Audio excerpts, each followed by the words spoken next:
My friends, if we are to begin this journey together, let us begin with a simple but profound recognition. Most of what you believe to be your life, your struggles, your triumphs, your failures, even your identity, is not your own. It is the world's. It is the hypnosis of the collective mind, the universal belief in separation from God, the belief in life lived apart from an infinite presence. You were born into this atmosphere before you ever spoke a word, before you ever made a choice, before you ever asked a question. And because you came into it unknowingly, you accepted it unquestioningly, you assumed that what the world presented to your senses was reality. But you see, the appearances of the world are never reality. They are the dream state of humanity, the universal mesmerism that covers the truth of being like a veil. This hypnosis of the world mind is why fear seems natural, why lack seems threatening, why disease appears powerful, why conflict feels personal. Not because these conditions hold any actual power, but because the mind trained by the world accepts the visible as cause rather than effect. It believes that life is governed from without rather than from within. And so men and women spend their years trying to change the outer picture, unaware that every picture is the outworking of consciousness, and that the moment consciousness is lifted, the picture must change of its own accord. We are not here to improve the dream, nor to resist it, nor to manipulate it. We are here to awaken from it. The purpose of this work is not to give you a better world, but to reveal the world as it is when you see through the mist of hypnotic belief. You will discover that nothing separates you from harmony but the acceptance of appearance as power. You will discover that nothing blocks the flow of abundance but the belief that supply comes from persons and conditions. And you will discover that nothing obstructs your peace but the notion that you are a human being struggling through a human experience. When Jesus said, "My kingdom is not of this world," he was not speaking of another location, another dimension, or another realm. He was speaking of consciousness. Your consciousness, when it is free of the world mind, the kingdom of God is within you, not in the heavens, not in the future, not as a reward for good behavior, but as the ever-present reality obscured only by belief in separation. So we begin by acknowledging this. The suffering of the world is not imposed upon you by God, nor is it the truth of your being. It is the product of a hypnotized sense of life. And the moment you recognize this, even faintly, the spell begins to lose its hold. The dream begins to thin. The veil begins to open. And what shines through that opening is the reality you have never been separated from, the presence you have never lacked, the harmony you have never truly lost. Let us, then, set aside the temptation to fix appearances and instead learn to see beyond them. For as long as you attempt to rearrange the outer world, you remain asleep to the inner truth. But the moment you turn within, quietly, without demand, without fear, without effort, you will begin to sense the gentle whisper of the infinite announcing itself, "I am here. I am your life. I am your sufficiency. I am your peace." And in that recognition, the great hypnosis begins to dissolve. This is the first step on the path, recognizing the world mind for what it is and yourself for what you are. As we proceed, let us look more closely at this thing we call the world mind. For unless you understand its nature, you will continue to attribute to yourself what never belonged to you in the first place. The world mind is not a personal intelligence. It is not your thinking, nor is it the thinking of any one individual. It is the accumulated belief of the human race, the universal sense of separation from God, and it operates impersonally through every mind that is not awake to the presence within. From the moment you enter this world, you breathe in this atmosphere of universal fear and ignorance as naturally as you breathe the air before you can speak your first word. The world mind has begun to instruct you that your safety lies in the outer world, that your supply lies in material resources, that your health lies in the condition of the body, and that your worth lies in the opinions of others. You are taught to measure life by appearances, to judge reality by the senses, and to trust only what can be seen, touched, counted, or controlled. And all of this is accepted without question, because no one tells you otherwise. Thus, humanity grows up with a sense of life that is fundamentally hypnotic. People react automatically to the suggestions of the world mind. They fear financial lack, not because lack is real, but because the world mind believes in limitation. They fear illness, not because illness has power, but because the world mind believes the body is separate from the source of life. They fear rejection, loss, and failure, because the world mind believes each person is an isolated self, struggling against an unfriendly universe, and this belief in separation reproduces itself endlessly in every mind that has not awakened to truth. But, my friends, let this be recognized. These are not your fears. These are not your beliefs. These are not your thoughts. This is the world mind acting upon you. As long as you identify yourself as a human being living in a human universe, the moment you accept that these thoughts are mine, you give them power they do not possess. You take ownership of that which never belonged to you. You adopt as personal a universal mesmerism that operates impersonally, Joel would often say.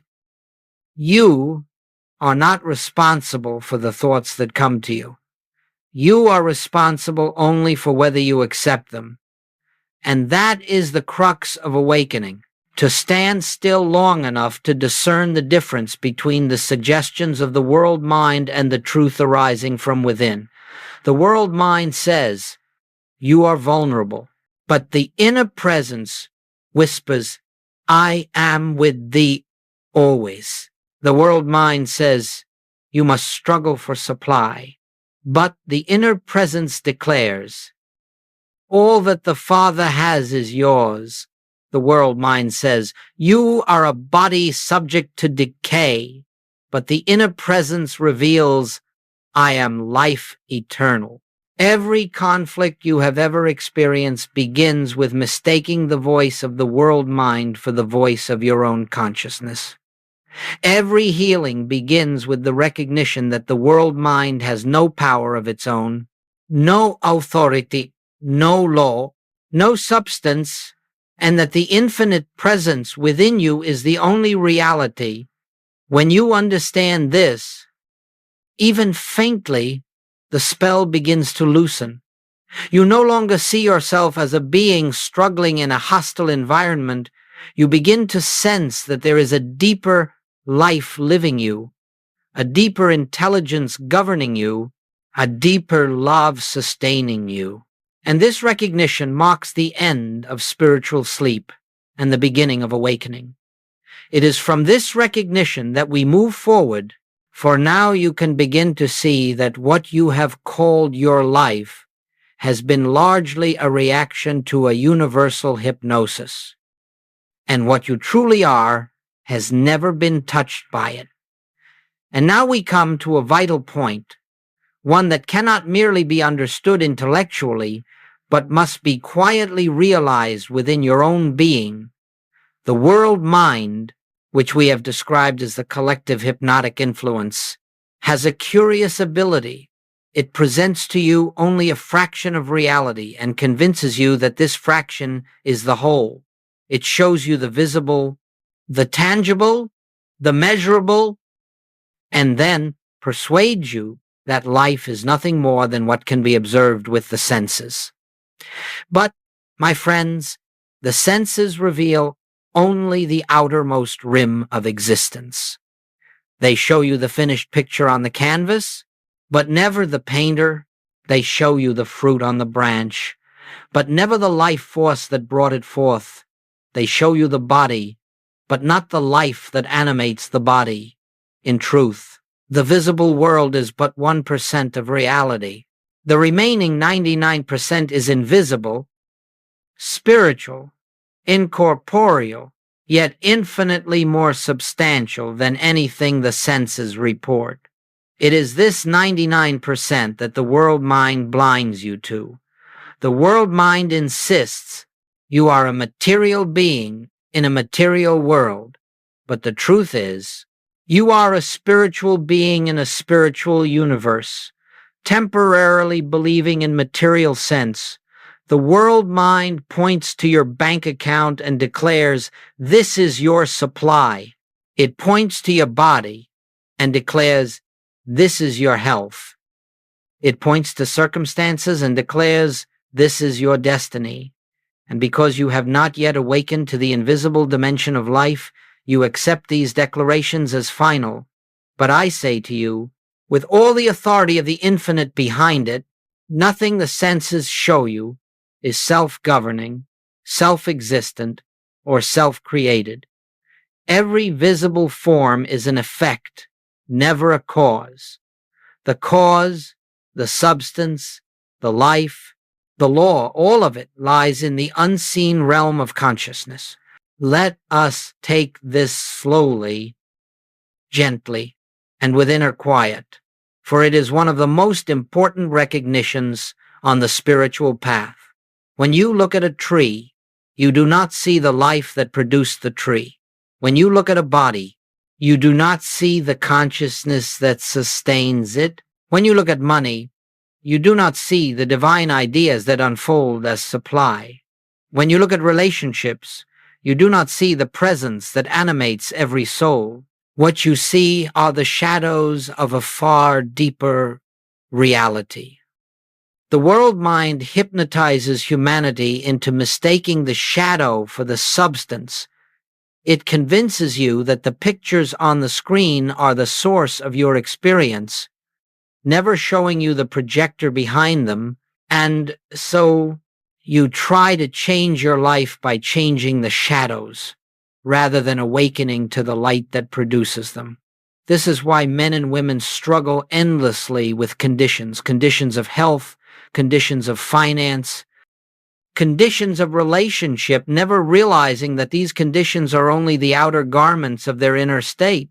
They rearrange the surface of life, but the surface is only 1%. The 99% remains untouched, unseen, unrecognized, and because consciousness is cause, the outer forms inevitably return to their previous patterns. When Jesus said, "Judge not according to appearance," he was not calling for moral restraint. He was giving you the key to liberation. He was saying, do not accept the 1% as the truth. Look through it. Look beyond it. Look within. For within you lies the 99%, the divine presence, the infinite storehouse, the eternal life that never fades, never weakens, never diminishes. The moment you cease living by appearances, even momentarily, and rest in the invisible presence, the outer world begins to reorganize itself according to the harmony of the inner. You are no longer reacting to shadows, but recognizing the reality behind them. And this recognition is the beginning of spiritual vision. Let us pause with this. Reality is not hidden from you, it is only hidden from the senses.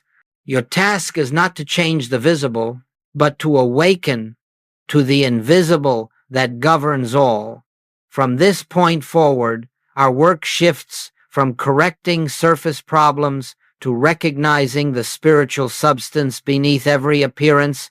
And as this recognition deepens, the hypnosis of the world mind loses its power, and you begin to see life as it truly is, not as the senses have trained you to believe.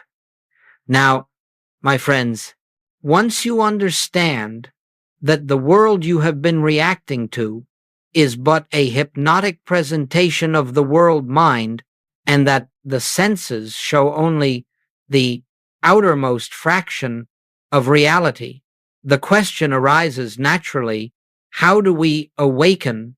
How do we break the spell that has held us since birth?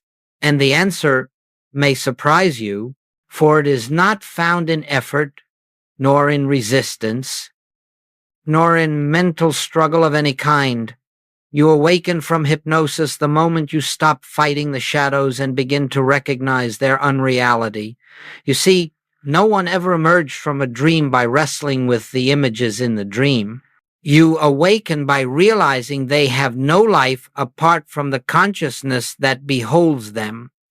And so it is with the world mind. The more you resist its appearances, the more real they become to you. The more you fear them, the more power you attribute to them. But the moment you quietly observe them without accepting them as authority, the spell begins to dissolve. This is why the spiritual path always begins with stillness. Be still, the psalmist said, and know that I am God. Do you see? Stillness is the doorway. Not frantic prayer, not desperate affirmations, not trying to impose truth upon appearance, but stillness. For in stillness, you step out of the reactive mind and into the awareness of the presence that has always been here. Goldsmith would say, stand still inside yourself. That is the secret.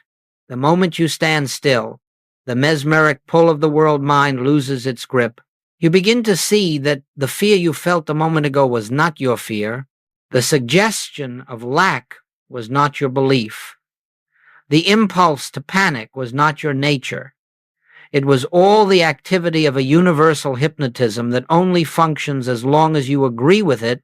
So let us take a very practical approach. The next time a fear arises about money, health, family, future, or any other appearance, do not run with it. Do not try to overcome it. Simply pause, stand still inwardly, recognize this is appearance, not reality. This is the world mind, presenting its illusion. I do not need to accept it as mine. That pause, that refusal to react, that moment of inner silence, that is the beginning of awakening. You have stepped out of the dream long enough to remember that you are not the dreamer, but the awareness behind the dream. In that quiet instant, something within begins to stir, a presence, a peace, a subtle sense of I, not the personal I, but the divine I. And as you rest in that awareness, you begin to feel the hypnosis loosening. You begin to realize that you have spent a lifetime trying to fix effects rather than turning to the cause behind them. You have tried to smooth the shadows rather than awaken to the light that casts them. Breaking the spell of the world mind is not a battle. It is a shift from believing what appears to recognizing what is, a shift from reacting to life as a human being to beholding life as spiritual consciousness, a shift from external dependence to inner realization.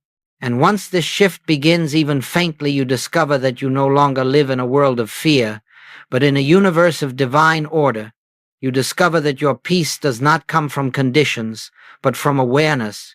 And you discover that awakening is not a future attainment, but a present recognition.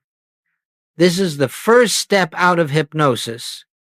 To stand still long enough to see that nothing external has ever had power over your life, and that the only reality that has ever governed you is the presence within. Now that we understand the nature of the world mind and the first movement out of its hypnotic influence, let us take the next step, the practice of inner recognition. For although standing still frees you from the automatic reactions of the world mind, It is recognition, quiet, gentle recognition that reveals the reality behind appearance. And without this recognition, stillness becomes only a temporary pause. With it, stillness becomes the doorway to truth. My friends, spiritual awakening does not take place through effort. It does not happen because you try to believe something or because you repeat holy words. Awakening occurs when you recognize what already is. Recognition is the spiritual act that lifts you into the consciousness of truth, and it is this recognition that becomes your practice. Let me explain what I mean. When Jesus said, "I and the Father are one," he was not presenting a doctrine to be memorized or repeated. He was revealing a fact of spiritual identity, a truth that must be recognized, not affirmed. The moment you attempt to force belief, you return to the world mind, which operates through effort, struggle, and mental strain. But the moment you quietly acknowledge the truth, without effort, without tension, you begin to live from the level of consciousness Jesus lived from. You begin to see reality as it is. Recognition, then, is not an act of the mind, it is an opening of awareness. It is the gentle, inner realization that behind every appearance stands the infinite presence, whole, complete, and untouched. And so we begin with the simplest form of recognition. I and the Father are one. Let this not be a statement of faith, but a moment of awareness. Let it sink beneath thought, beneath emotion, beneath belief. Let it be a recognition of the fact that your life is not separate from the source of all life, that your being is not separate from the divine being that animates the universe, that your consciousness is not isolated, but rooted in the infinite. As you rest with this, another recognition emerges naturally. The kingdom of God is within me again, not as something to acquire, not as a place to reach, but as the truth of your being now. Let this recognition bring you into a sense of inner spaciousness, as though a quiet light were dawning from within, showing you that everything you have ever sought outwardly has been present inwardly all along. And then we come to the recognition that underlies all others. All that the Father has is embodied here in this consciousness, not in the bank account, not in the body, not in circumstances, but in consciousness. Your consciousness, when it is aligned with truth, with this recognition, the world mind loses its power, for you no longer look to the visible realm for supply, safety, or fulfillment. You begin to recognize that everything visible is but an expression of the invisible, and that the invisible is always complete. Now, let us make this very practical. Take any appearance in your life, a financial need, a physical condition, a relationship tension, and bring it into your awareness. Do not attempt to fix it. Do not attempt to change it. Simply place it before the light of recognition and see it as appearance only, then turn inward and rest in the awareness. The presence within me is the only reality. The truth of my being is untouched by this appearance. I and the Father are one. Remain quietly in this recognition, without thought, without effort, without trying to bring about a result. Do nothing to the appearance. Let it be. And instead, recognize what is true. As you rest in this inner knowing, the appearance begins to lose its sense of power, for you are no longer feeding it with belief. You are no longer granting it authority. You are no longer confusing the shadow with the substance. This is the practice of recognition, a practice that gradually lifts you out of the hypnotic suggestions of the world mind and reveals the spiritual reality behind every circumstance. As this recognition deepens, less and less of your life is lived in reaction to the outer world, and more is lived in attunement with the presence within. And, my friends, it is this attunement, not the outer effort, not the human will, that transforms experience. Recognition does the work, because recognition is the light that dispels the darkness of appearance. And now, having come to an understanding of recognition, let us take the next step: how to live above appearance in the midst of daily life. For spirituality that functions only in meditation but collapses at the first sign of challenge is not yet realization, it is still aspiration. Our purpose is not to escape the world, nor to transcend it through belief, but to live in the world without being governed by the world mind. That is the essence of spiritual freedom. You see, the world will continue to present appearances. That is the nature of the sensory realm. Bodies will show symptoms, bank accounts will fluctuate, relationships will shift, nations will rise and fall, circumstances will change, the outer picture will always be in motion. But the question is, will you move with it? Will you permit every wave of appearance to govern your peace, your decisions, your inner state, or will you stand in the awareness that behind the motion of form is the stillness of spiritual reality? To live above appearance means that you no longer grant authority to the surface of life. You may acknowledge what the senses report, but you do not accept it as cause. You do not let it enter your consciousness as truth. You recognize that appearance is effect, and that effect cannot dictate the state of the cause within you. Let us make this practical. When a financial need arises, the world mind instantly whispers, "You are vulnerable." Notice that thought. Do not react to it. Do not argue with it. Simply recognize it as the world mind expressing its belief in lack, and then quietly turn inward without strain and rest in the awareness. Supply is consciousness, not money. My good is not in the visible. My good is in the presence within. Do not attempt to manufacture abundance. Do not attempt to visualize outcomes. Simply return to the truth of being and let the recognition dissolve the suggestion of lack. As you do this, you will discover that right ideas come to you, right opportunities arise, right action becomes clear, not because you forced anything, but because you removed the veil that obscured what was already present. Or let us take an example from health. When the body presents discomfort, the world mind responds with fear. It interprets the body as your identity and illness as a threat to your existence. But pause, be still, recognize that the body is not the self and that the self is not confined to flesh. Rest in the awareness. Life is spiritual. The substance of my being is wholeness. The body can express only what consciousness embodies. This recognition does not deny the appearance. It transcends it.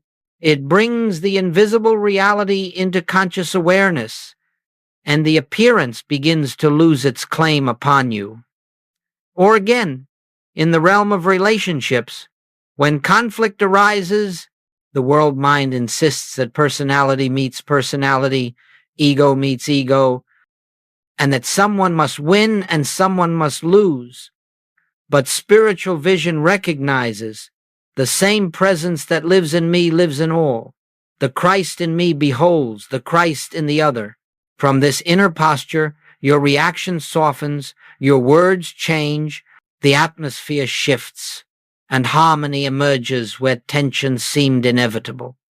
You see, to live above appearance is not to manipulate the outer world. It is to abide in inner truth until the outer aligns with it. This is the meaning of living in the world, but not of the world. You continue to act, to speak, to work, to serve, but the source of your action is no longer fear, desire, or human will. It is the quiet guidance of the presence that has become your resting place. And let us understand this clearly. Consistency is more important than intensity. One moment of sincere recognition carries more power than an hour of mental struggle. Many short pauses throughout the day, moments in which you turn within, recall the presence, and recognize the truth, will lift you far more quickly than occasional long periods of strained meditation. Gradually, the shift occurs. You stop looking to the outer world for your cues. You stop allowing appearances to command your peace. You begin to live from the inside out. You begin to feel anchored, steady, quietly confident. And when the world mind presents its shadows, you meet them not with fear, but with the calm awareness of truth. This is the art of living above appearance, the art of abiding in the invisible reality while moving through the visible world.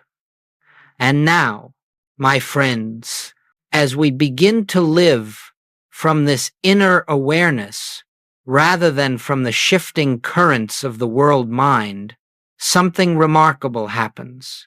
Not suddenly, perhaps, not dramatically at first, but quietly, imperceptibly, like dawn breaking behind a still horizon. Fear begins to dissolve.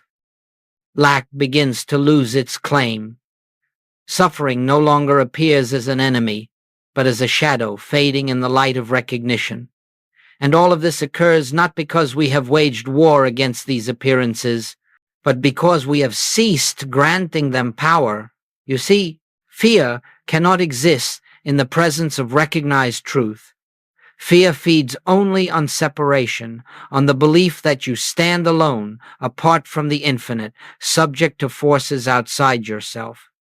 The moment you recognize, even for a breath, that the presence within you is the only life, the only intelligence, the only law governing your being, fear begins to wither, for it has nothing left to fasten itself upon.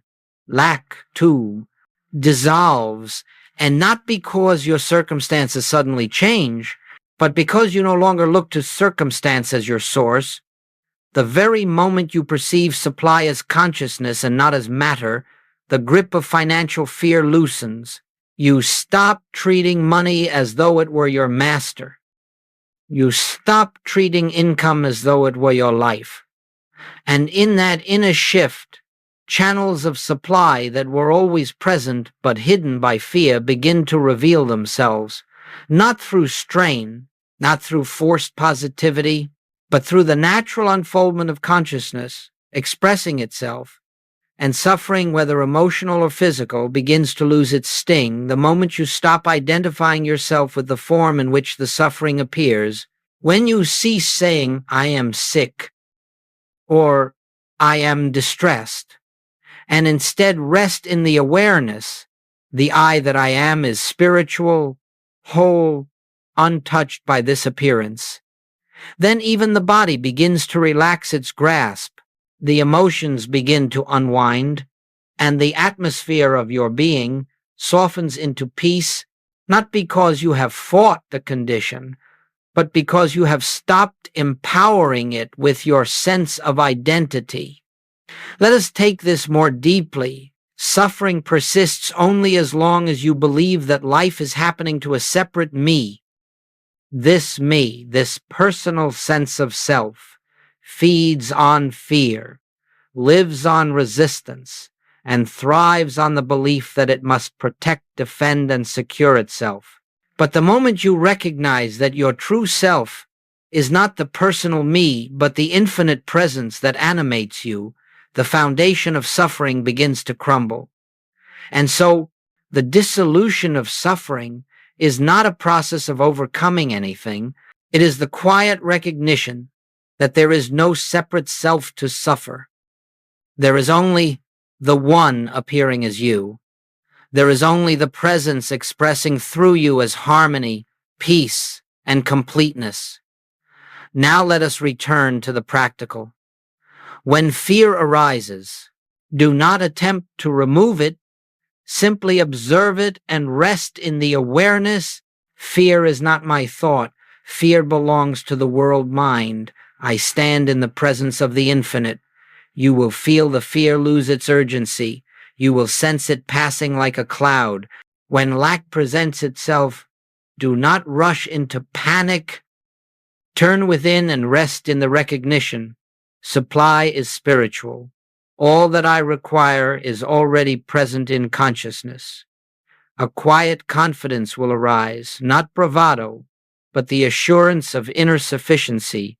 When suffering comes, do not identify with it. Gently declare inwardly, I am not the body, I am not the emotion, I am the presence that beholds these appearances.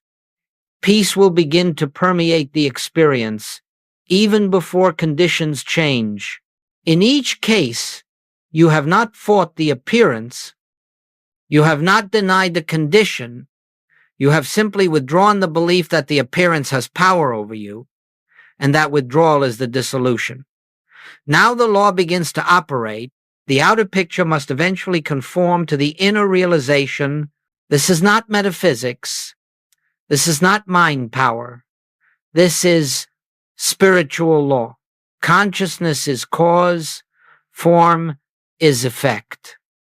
And so, as consciousness rises, suffering falls away, not because you have improved your life, but because you have ceased to believe in the reality of anything unlike the presence of God. Fear dissolves in truth, lack dissolves in recognition, suffering dissolves in identity restored. This is the fruit of living from the inner presence rather than from the world mind. And this is the beginning of real freedom.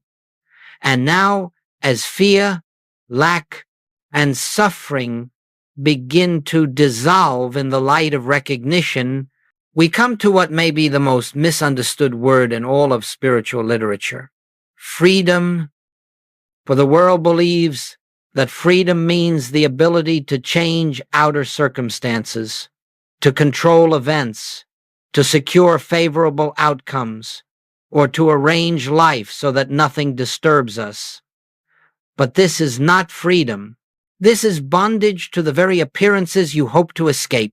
True freedom, in the spiritual sense, is not the power to shape the world, but the realization that the world has no power to shape you. It is the discovery that peace does not depend on conditions, that safety does not depend on form, that abundance does not depend on material channels, that harmony does not depend on the behavior of others. Freedom, as Goldsmith taught, is the state of consciousness in which nothing in the external realm can pull you out of the inner awareness of the presence. Freedom is the realization that you stand in the midst of a spiritual universe, governed not by chance, nor by circumstance, nor by human will, but by the infinite intelligence of God manifesting as your very being. Now, let us take this slowly, for it is a profound shift. Imagine a life in which nothing external can disturb your peace, not because conditions are perfect, but because your peace is not rooted in the outer world at all. Imagine discovering that the same presence which lived in the prophets, in the mystics, in the Christ, is the very presence animating you. Imagine waking each day with a quiet assurance that the source of infinite supply, infinite love, infinite wisdom, infinite harmony is not somewhere outside, but within your own consciousness. This is freedom. Freedom begins the moment you stop taking direction from the world mind, when you refuse to let fear dictate your choices, when you decline to let appearance determine your response, when you anchor yourself in the inner presence instead of in external circumstance. You step into a realm of life the world knows nothing about. You begin to experience what the mystics have called the peace that passes understanding, a peace untouched by the rise and fall of events. You begin to move through the world with a sense of inner poise, as though something greater than your personal self were guiding you, directing you, sustaining you. And indeed, that is precisely what is happening. Freedom also reveals itself in clarity.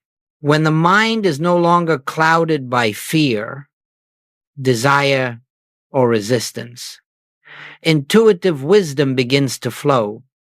Decisions become natural, effortless, almost obvious. Right action reveals itself without strain. You find yourself in the right place at the right time, speaking the right words, meeting the right people, not through planning or strategizing, but because consciousness has aligned itself with truth, and the outer life must follow. Freedom expresses itself in non-reactivity. The world presents anger, and you do not respond with anger. The world presents chaos, and you remain centered. The world presents lack, and you remain assured. You do not accomplish this through discipline or suppression, but because your identity has shifted from the human sense of self to the divine presence, and perhaps most beautifully, freedom reveals itself as compassion. When you are no longer entangled in your own fears, you see the world's fears with tenderness. You no longer judge others, for you recognize the world mind acting through them, just as it once acted through you. You meet their suffering not with resistance or annoyance, but with understanding, for you know they are not separate beings struggling in isolation, but expressions of the same infinite life that animates you. This is the true meaning of freedom. Not that you escape the world, but that the world loses its power to define you. Not that nothing ever happens, but that nothing happening can disturb the presence within. Not that outer conditions become perfect, but that inner consciousness becomes unshakable. Freedom is the end of fear. Freedom is the end of dependence on matter. Freedom is the end of suffering, born of identification with the separate self. Freedom is awakening to the truth that I am the place where God appears as individuality. And when this realization dawns even lightly, you understand that the world mind cannot imprison you, for it never contained you. You transcend it not by effort, but by knowing the truth of your being. This is divine freedom, and it is the birthright of every soul who turns within and listens. And now, as we come to the close of this sharing, let us return once more to the simplicity of the spiritual life. For all that we have spoken of the world mind, appearance, recognition, freedom, comes down to a single, quiet truth. The reality you seek has always been present, not far off, not hidden, not withheld, but here, now, as the very essence of your being. You see, the spiritual journey is not a journey of becoming. It is a journey of remembering. Remembering what has always been true. Remembering the presence that has never left. Remembering the I that is one with the infinite. And though the world mind may have caused you to forget for a time, the forgetting never changed your reality. It only veiled it. Awakening, then, is nothing more than unveiling. It is the gradual dissolving of the clouds that have obscured the inner light. It is the recognition that nothing external can complete you and nothing external can diminish you. It is discovering that every breath you take is breathed by the infinite itself, expressing as your individual being. My friends, let us recognize this. You have never been separate from God. You have only believed in separation. You have never lacked anything. You have only believed in lack. You have never been threatened. You have only believed in vulnerability. The moment you turn within and acknowledge the presence, even for a single breath, the belief dissolves and the truth is seen. This inner turning, this stillness, this recognition is the secret behind all spiritual revelation. It is not a practice for the advanced. It is not reserved for saints or mystics. It is the simplest act of awareness. Be still, and in the stillness feel the presence that is your own being. This is the entire infinite way, and as you continue not in strain, not in discipline, but in gentle remembrance, something beautiful begins to unfold. You begin to sense that your life is not being lived by you, but through you. You begin to feel guided, carried, upheld. You begin to see that what you once called your life is the activity of the divine presence expressing as you. Then the fears of yesterday lose their hold. The frictions of the world soften. The anxieties born of the separate self fade into quiet confidence. And the very atmosphere of your consciousness changes. Your home becomes a sanctuary. Your work becomes service. Your relationships become expressions of love. Your inner life becomes peace, not because you have improved yourself, but because you have recognized yourself. And as this recognition continues quietly, gently, day after day, you awaken more fully to the truth that the kingdom of God is not a place, nor a promise, nor a reward. It is the reality of your consciousness, the moment you know the presence within. So let us leave this time together in stillness, with no striving, no effort, no expectation. Simply rest in the awareness. I and the Father are one. The presence lives my life. All that God is, I am. And in that recognition, you will discover what the world could never give and what it can never take away. The peace, the wholeness, and the freedom of the awakened self. This is the reality that has always been present. This is the life that is living you now. This is the truth that needs only your recognition to be revealed. Let us rest in that truth quietly, silently, gratefully.